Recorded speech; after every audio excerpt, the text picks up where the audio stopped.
नमस्कार। बाल विकास स्कूल खादरा के यूट्यूब चैनल पर आपका स्वागत है। आज राजनीति विज्ञान के एक महत्वपूर्ण बिंदु संविधान एक परिचय के अंतर्गत भारतीय संविधान की मौलिक विशेषताओं का विश्लेषण आपके सामने पेश किया जा रहा है। भारतीय संविधान की कौन सी ऐसी खूबियां हैं जो दुनिया के अन्य संविधानों से उसे विशिष्ट बनाती हैं, अलग बनाती हैं, उन सभी विशेषताओं का विश्लेषण क्रमवार रूप से आपके सामने पेश है। भारतीय संविधान की सबसे पहली और सबसे बड़ी विशेषता है सबसे बड़ा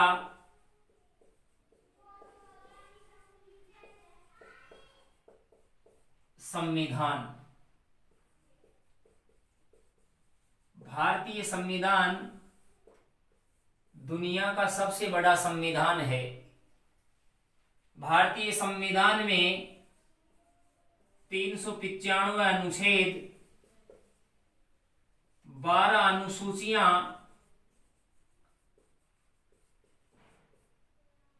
और 22 भाग हैं। इस तरीके से भारत का संविधान दुनिया का सबसे बड़ा संविधान है, जिसमें 395 अनुच्छेद जो वर्तमान में 466 हो चुके हैं, 12 अनुसूचियां हैं, 22 भाग हैं। नंबर 2, लिखित एवं निर्मित संविधान। लिखित एवं निर्मित संविधान। भारत का संविधान लिखित है और निर्मित है।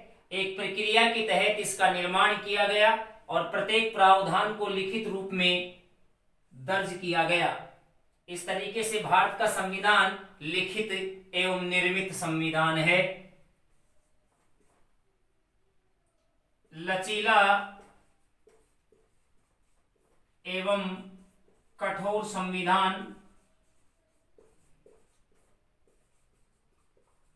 भारत का संविधान लचीला और कठोरता का मिश्रण है। भारतीय संविधान के कुछ प्रावधान ऐसे हैं जिनमें संसद साधारण बहुमत से बदलाव कर सकती है, परंतु कुछ संविधान ऐसे हैं जिनमें बदलाव के लिए संसद को 2/3 बहुमत या विशेष बहुमत की आवश्यकता होती है। इस तरीके से भारत का संविधान लचीलेपन और कठोरता का अद्भुत मिश्रण लिए हुए है।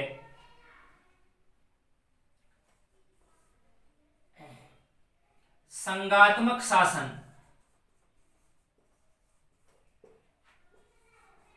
भारत के संविधान में संघात्मक शासन व्यवस्था को स्वीकार किया गया है। भारत को राज्यों के संघ के रूप में परिभाषित किया गया है। भारत राज्यों का संघ है। भारतीय संविधान का अनुच्छेद 1 के अनुसार भारत को राज्यों का संघ घोषित किया गया। इस तरीके से भारत में संघात्मक शासन व्यवस्था को स्वीकार किया गया। संघात्मक शासन क्या है, इस व्यवस्था की क्या मौलिक विशेषताएं हैं, ये विस्तृत रूप से अब आपके सामने पेश की जा रही हैं। संघात्मक शासन शासन का वह स्वरूप है जिसमें विभिन्न स्तरों पर सत्ता का वितरण किया जाता है, अर्थात अनेक स्तरों पर सत्ता का वितरण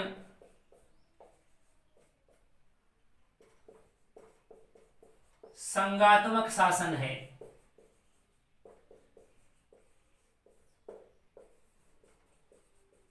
संघात्मक शासन है। भारत वर्तमान में 28 राज्यों, 9 केंद्र शासित प्रदेशों में विभाजित है।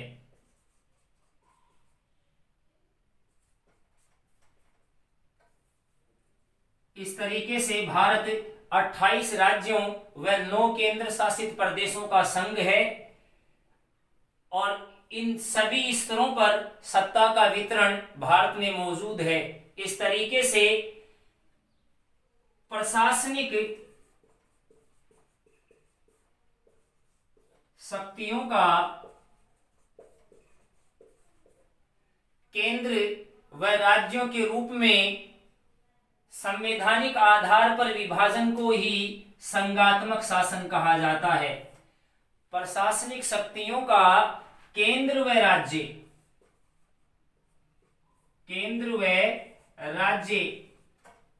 के बीच स्पष्ट संवैधानिक विभाजन को संघात्मक शासन कहा जाता है।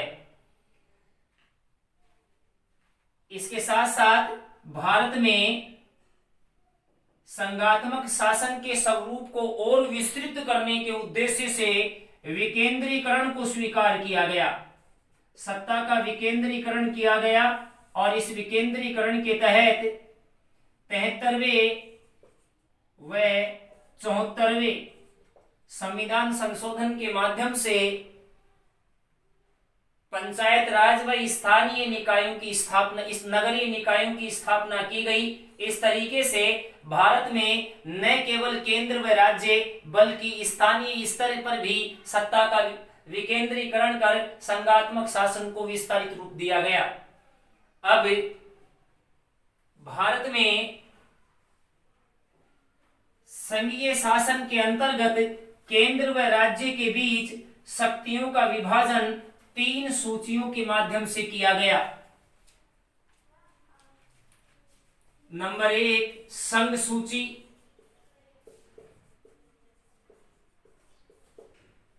नंबर 2 राज्य सूची, नंबर 3 समवर्ती सूची।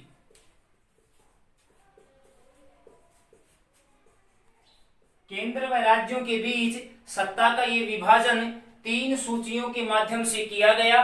संघ सूची, राज्य सूची, समवर्ती सूची। संघ सूची में जितने भी विषय वर्णित हैं, वर्तमान में संघ सूची के कुल 100 विषय हैं।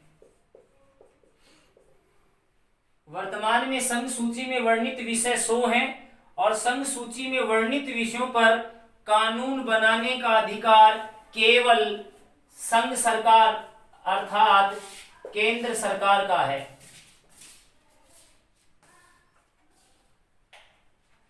संघ सूची में वर्णित समस्त विषयों पर कानून बनाने का अधिकार संघ सरकार को प्राप्त है। इसके बाद राज्य सूची। राज्य सूची में वर्णित विषयों पर कानून बनाने का अधिकार राज्य सरकार का है। राज्य सूची में वर्णित विषयों पर कानून बनाने का अधिकार राज्य सरकार का है।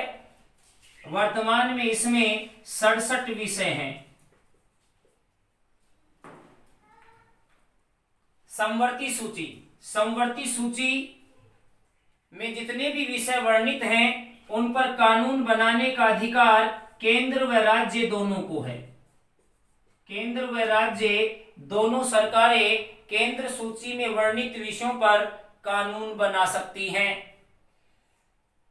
इन तीनों सूचियों के अलावा जो अन्य विषय शेष रह गए, उन समस्त विषयों पर कानून बनाने का अधिकार केंद्र सरकार को है।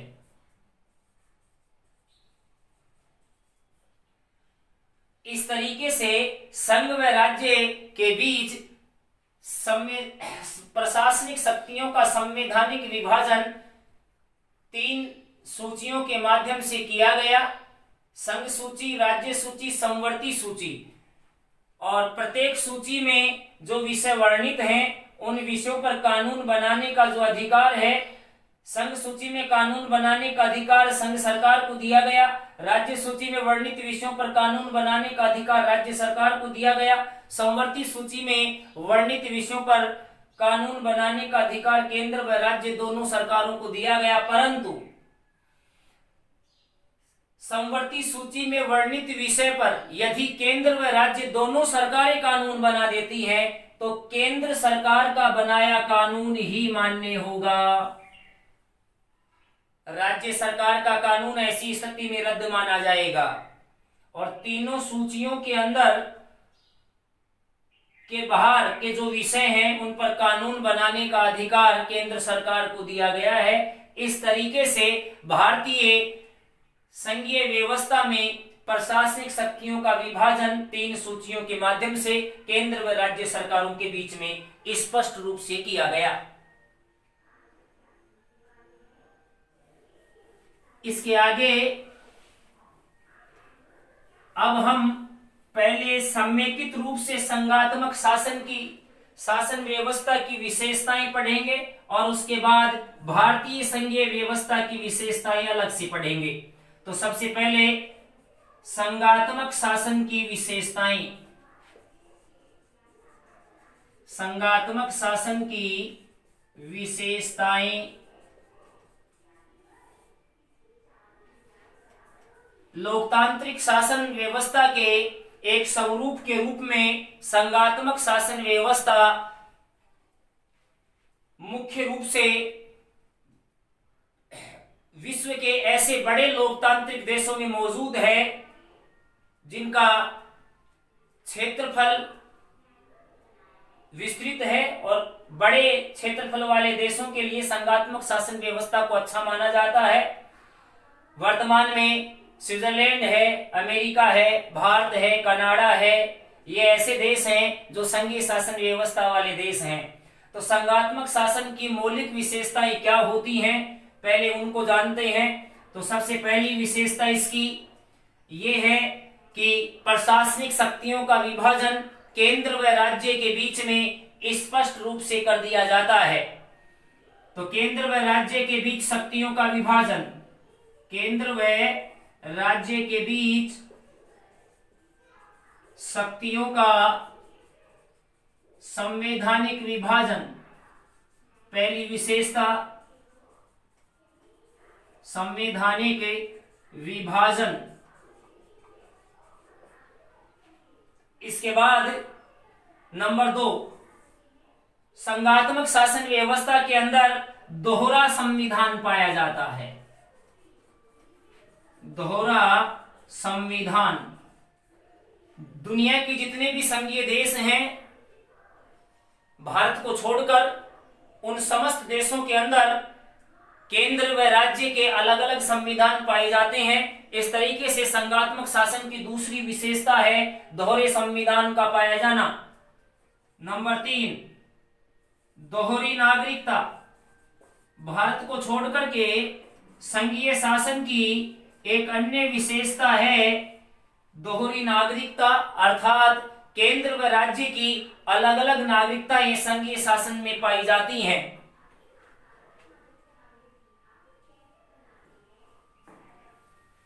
नंबर 4, स्वतंत्र न्यायपालिका।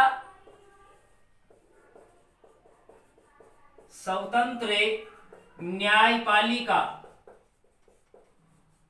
संघीय शासन व्यवस्था की चौथी और सबसे बड़ी विशेषता है स्वतंत्र न्यायपालिका, अर्थात संघीय शासन व्यवस्था में न्यायपालिका की स्वतंत्रता को प्रमुखता दी जाती है। न्यायपालिका पर किसी भी तरह का कोई भी विधायिका का नियंत्रण नहीं पाया जाता।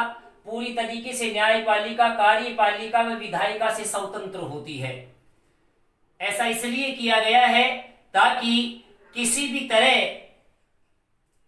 के अवसाद से बचा जा सके, राजनीतिक अराजकता से बचा जा सके और लोगों के मौलिक अधिकारों और उनके गरिमापूर्ण जीवन को सुनिश्चित किया जा सके।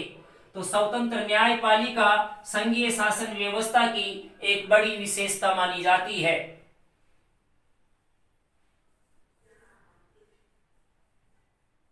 केंद्र व राज्य का पूरी तरह स्वतंत्र होना, केंद्र व राज्य का पूरी तरह स्वतंत्र होना। संघीय शासन व्यवस्था वाले देशों की ये पांचवी विशेषता है। यहाँ केंद्र सरकार व राज्य सरकारें अपने अपने स्तर पर पूरी तरह स्वतंत्र होती हैं। केंद्र सरकार राज्य सरकार के कार्यों में हस्तक्षेप नहीं कर सकती और राज्य सरकारें केंद्र सरकार के कार्यों में हस्तक्षेप नहीं कर सकती। इस तरीके से केंद्र व राज्य का पूरी तरह स्वतंत्र अस्तित्व संघात्मक शासन व्यवस्था में पाया जाता है। अब हम संघीय शासन व्यवस्था की विशेषताओं को जानने के बाद भारतीय संघीय व्यवस्था की विशेषताओं का विश्लेषण करेंगे। हमारे देश में संघात्मक शासन को स्वीकार किया गया। हमारे देश की संघीय व्यवस्था की क्या विशेषताएं हैं, ये जानना अति आवश्यक है। तो नंबर 1, पहली विशेषता, भारत में भारतीय संघीय व्यवस्था की पहली विशेषता है संविधान की सर्वोच्चता। संविधान की सर्वोच्चता। भारतीय संघीय व्यवस्था में एकल संविधान को स्वीकार किया गया और इसके साथ साथ संविधान की सर्वोच्चता को स्थापित किया गया। संविधान से ऊपर कोई नहीं। देश में रहने वाला प्रत्येक नागरिक, देश की प्रत्येक प्रशासनिक संस्था संविधान के दायरे में रहकर ही अपने कर्तव्यों का निर्वहन कर सकती हैं। संविधान के दायरे से बाहर जाने की इजाजत किसी को नहीं। तो संविधान की सर्वोच्चता भारतीय संघीय व्यवस्था की एक महत्वपूर्ण विशेषता। इसके अलावा एकल नागरिकता। हालांकि संघीय शासन व्यवस्था में दोहरी नागरिकता पाई जाती है, परंतु भारत में एकल नागरिकता को स्वीकार किया गया है। तो एकल नागरिकता भी भारतीय संघीय व्यवस्था की एक प्रमुख विशेषता है। चाहे हम किसी भी राज्य के निवासी क्यों न हो, चाहे देश के किसी भी कोने में क्यों ना रहें, हम सब भारतीय हैं। इस तरीके से एकल नागरिकता के सिद्धांत को स्वीकार किया गया। नंबर 3, स्वतंत्र न्यायपालिका। भारत में न्यायपालिका की स्वतंत्रता को स्वीकार किया गया। न्यायपालिका पर विधायिका अथवा कार्यपालिका का किसी भी तरह का कोई नियंत्रण नहीं है।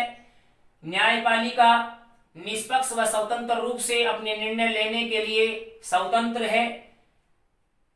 इसके साथ साथ विधायिका व कार्यपालिका पर नियंत्रण स्थापित करने के लिए न्यायपालिका को न्यायिक पुनरावलोकन की शक्ति प्रदान की गई। इस शक्ति के द्वारा न्यायपालिका के विधायिका एवं कार्यपालिका द्वारा पारित व लागू ऐसे किसी भी कानून को रद्द कर सकती है जो संवैधानिक मर्यादाओं के विपरीत हो। तो स्वतंत्र न्यायपालिका भी भारतीय संघीय व्यवस्था की एक प्रमुख विशेषता है। नंबर 4, केंद्र व राज्य के बीच शक्तियों का स्पष्ट विभाजन। केंद्र व राज्य के बीच शक्तियों का स्पष्ट विभाजन।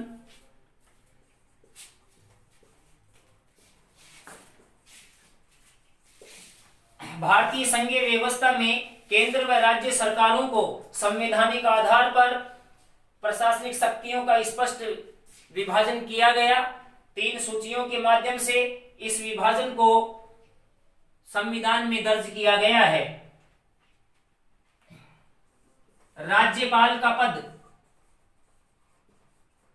राज्यपाल का पद भारतीय संघीय व्यवस्था में राज्य के संवैधानिक प्रमुख के रूप में राज्यपाल के पद को स्वीकार किया गया। यह भी भारतीय संघीय व्यवस्था की एक प्रमुख विशेषता है। नंबर 6, संसद की सर्वोच्चता।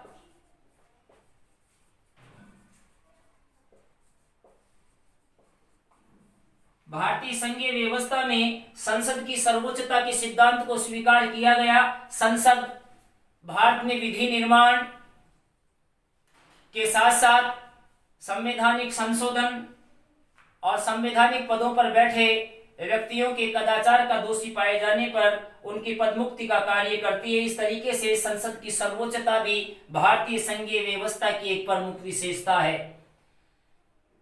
इस तरीके से भारतीय संघीय व्यवस्था में कुछ ऐसे लक्षण हैं जो संघात्मक शासन के हैं और कुछ ऐसे लक्षण हैं जो एकात्मक शासन के हैं। तो भारतीय संघीय व्यवस्था या भारतीय संघवाद एकात्मकता व संघात्मक शासन की के मिले जुले लक्षणों का मिश्रण है। यही कारण है कि केसी वीयर ने भारतीय संघवाद को अर्ध परिसंघात्मकता का दर्जा प्रदान किया था। अर्थात भारतीय संघवाद न तो पूरी तरह संघात्मक है और न पूरी तरह एकात्मक, बल्कि संघात्मक व एकात्मकता का मिला जुला मिश्रण है। इसलिए भारतीय संघवाद अर्ध परिसंघात्मक है, ऐसा कहा केसी वीयर ने। केसी वीयर बड़े राजनीति शास्त्री रहे हैं और इन्होंने भारतीय संघीय व्यवस्थाओं का अध्ययन करने के बाद में ये वक्तव्य दिया था कि भारतीय संघवाद न तो पूरी तरह संघात्मक है न पूरी तरह एकात्मक, बल्कि भारतीय संघवाद अर्ध परिसंघात्मक है। इसी के साथ साथ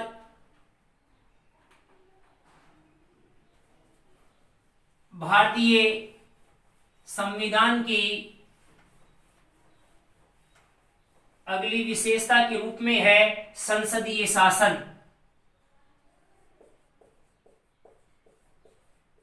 संसदीय शासन भारतीय संविधान में संसदीय शासन व्यवस्था को स्वीकार किया गया, अर्थात संसद की सर्वोच्चता को अपनाया गया।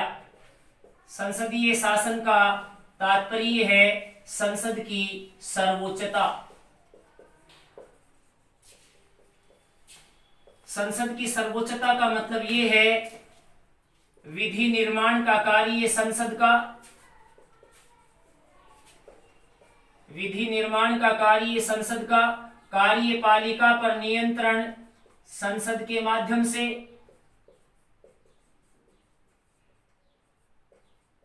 इसके अलावा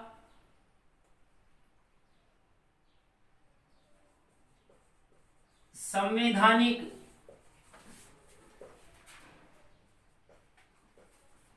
पदों पर नियुक्त पदाधिकारियों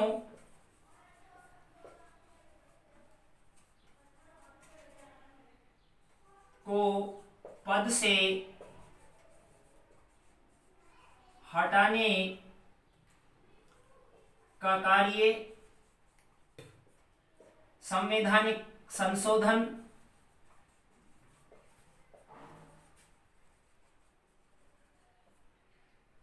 विधि निर्माण का कार्य संसद करती है, कार्यपालिका पर नियंत्रण विभिन्न माध्यमों से, प्रश्न पूछकर, अविश्वास प्रस्ताव द्वारा, पूरक प्रश्न पूछकर, निंदा प्रस्ताव द्वारा,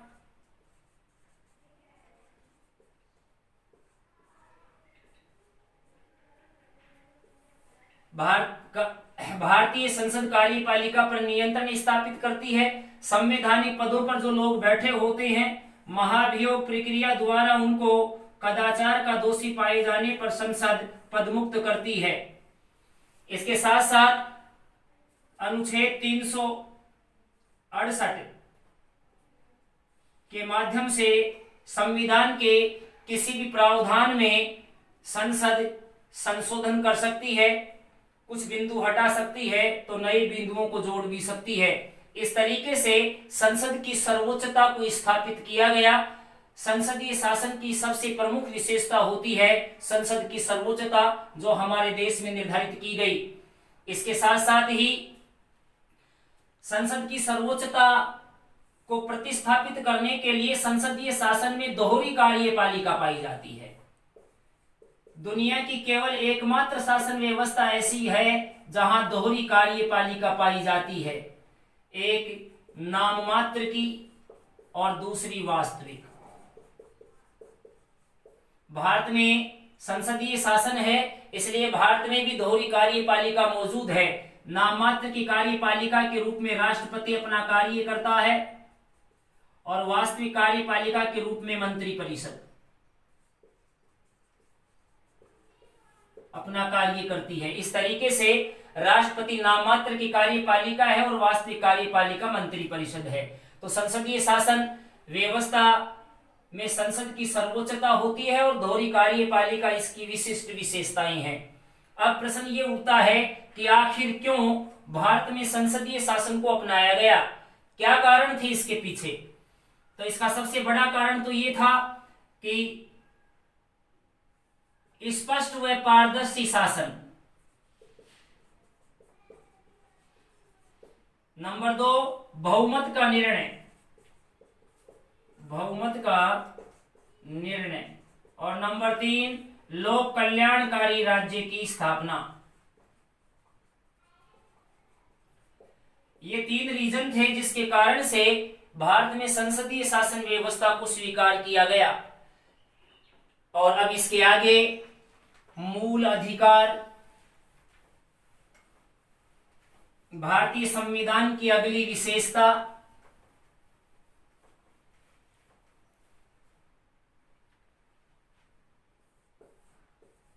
मूल अधिकार।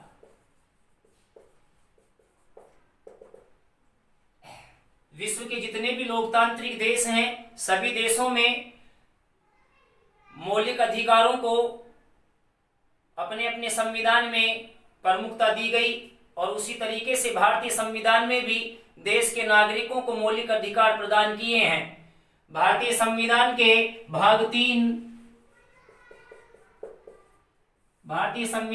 भाग 3 में अनुच्छेद 12 से 35 में मौलिक अधिकारों को वर्णित किया गया है। मूल संविधान में मौलिक अधिकारों की संख्या 7 थी, वर्तमान में मौलिक अधिकारों की संख्या 6 है। मूल संविधान में मौलिक अधिकार 7 थे, देश के नागरिकों को 7 मौलिक अधिकार प्रदान किए गए थे, परंतु वर्तमान में मौलिक अधिकार 6 हैं। इसका कारण यह है कि 44वें संविधान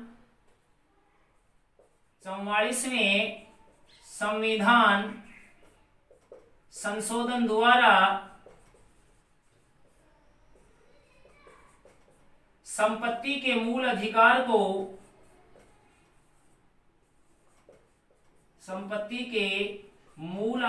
को मौलिक अधिकारों की श्रेणी से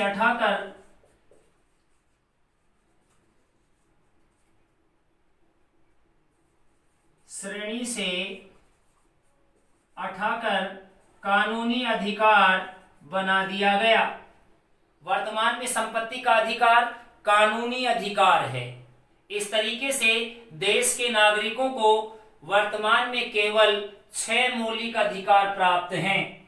उन 6 मौलिक अधिकारों का विश्लेषण सबसे पहले समानता का अधिकार,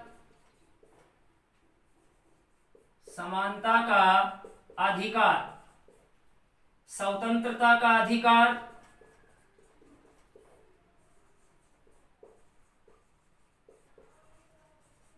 समानता का अधिकार अनुच्छेद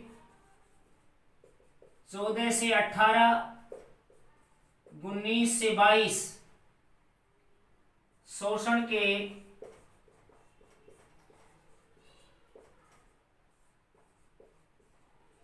विरुद्ध अधिकार,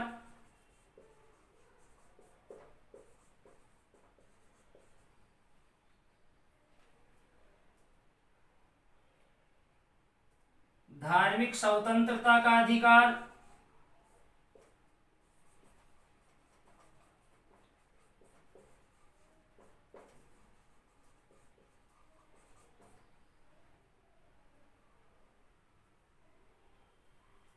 पच्चीस से 28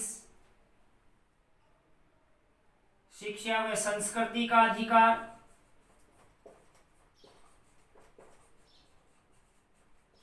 शिक्षा व संस्कृति का अधिकार,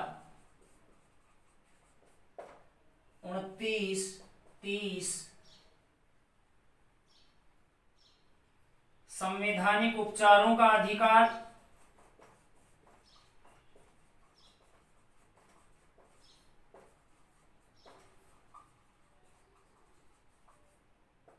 अनुच्छेद 32।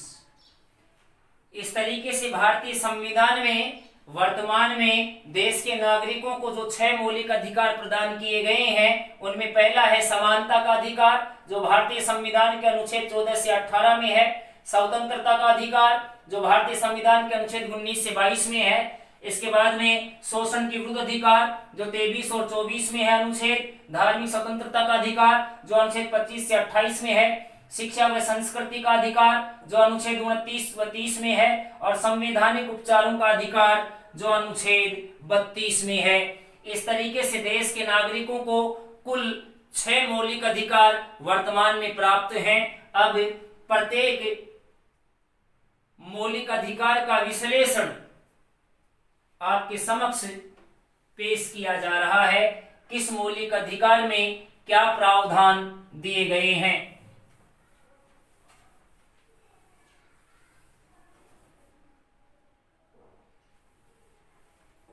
सबसे पहले समानता का अधिकार,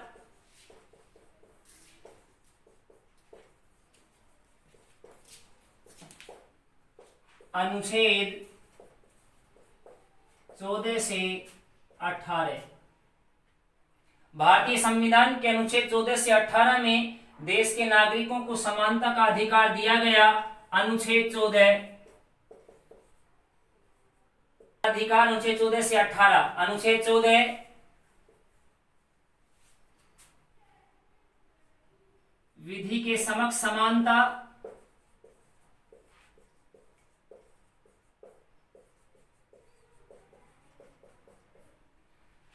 अनुच्छेद 14 के अनुसार कानून के समक्ष प्रत्येक व्यक्ति समान होगा। कानून किसी भी व्यक्ति के साथ किसी भी तरह का, किसी भी आधार पर कोई भेदभाव नहीं करेगा। अनुच्छेद 15 सामाजिक समानता,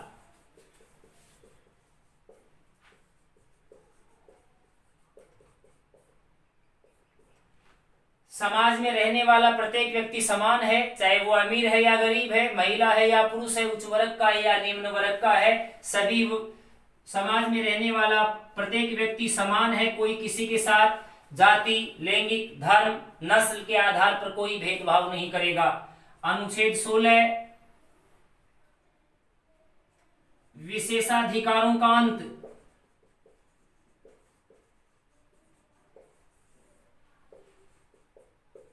समाज में कोई भी ऐसा वर्ग नहीं होगा जिसको कोई विशेष अधिकार प्राप्त हो। किसी भी तरह के विशेष अधिकारों का अंत कर दिया गया है। समाज में रहने वाले सभी व्यक्तियों को समानता का दर्जा दे दिया गया है। अनुच्छेद 17 छुआछूत का अंत,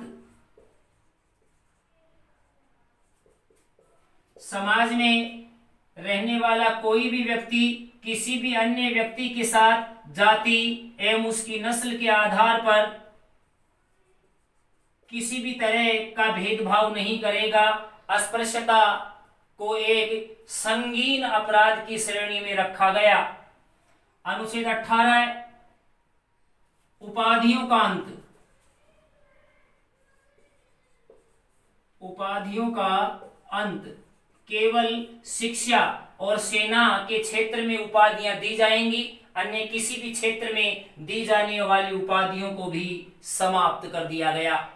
इस तरीके से समानता का अधिकार जो भारतीय संविधान के अनुच्छेद 14 से 18 में है, उसमें अनुच्छेद 14 विधि के समक्ष समानता दी गई है, अनुच्छेद 15 में सामाजिक समानता दी गई, अनुच्छेद 16 में सामाजिक समानता को मजबूती प्रदान करने के लिए विशेषाधिकारों का अंत कर दिया गया, सामाजिक समानता को और मजबूती प्रदान करने के लिए 17 के अनुसार छुआछूत का अंत कर दिया गया, और सामाजिक समानता को भी मजबूती प्रदान करने के लिए अनुच्छेद 18 के तहत उपाधियों का अंत कर दिया गया। इस तरीके से समानता का अधिकार जो संविधान के अनुच्छेद 14 से 18 में है, उसका क्या विभाजन है, क्या स्पष्टीकरण है, आपके सामने पेश किया गया। अगले कालांश में आगे के मौलिक अधिकारों का विश्लेषण किया जाएगा। धन्यवाद। लाइक करें, शेयर करें, सब्सक्राइब करें।